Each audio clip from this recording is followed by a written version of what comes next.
kissa sai mu kwana anan ina ba ku kissar mijin da ya kama matarsa da matar da ta kama mijinta da kuma illar wannan abar wajen shigar da kwartanci cikin harkar aure. Wannan abar miji ya kawo min ta matarsa, mace ta kawo min namijinta, na tura kamfanin wayar an bin bincike an gano inda take zuwa. Akwai wacce mata ce ta tafi Saudiya, kuma abin takaici wallahi hadda biza, hadda sitamfin shiga Saudiya da sitamfin fitowa da tsaraba, amma kuma tana Abuja satin ta 3. Duk wayoyinta ne muka bi wannan, muka bi aka yi tracking, aka gano duk sound. Wato waya yanzu babu sirri a wayan nan, wallahi ƙara ma kai gaskiya.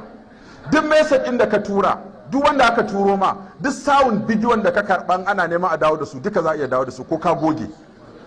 Wallahi ko ka goge akwai yaran da za su dawo da su duka. Da haka da uwarta ta ce an mata sharri, sai na kira SS na ce su taimaka mana da Allah a yi mana tracking nambobin nan.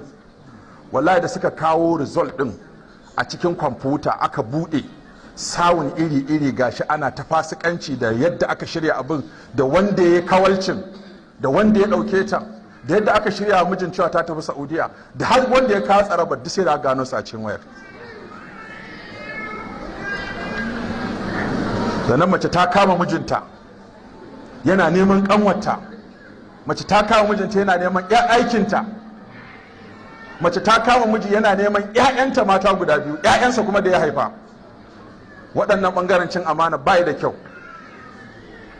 An kawo mana uwa tana neman ɗanta, an na kawo kaka yana neman jikarsa. Wannan fayil ɗin ma ni ba na son taɓa shi kwata-kwata. Uwa da ciki, ya da ciki, akwai wanda aka zo mana yewa uwa ciki, yewa ya ciki. So wannan ɓangaren kamar maguzawa muka koma a wannan ɓangaren yanzu.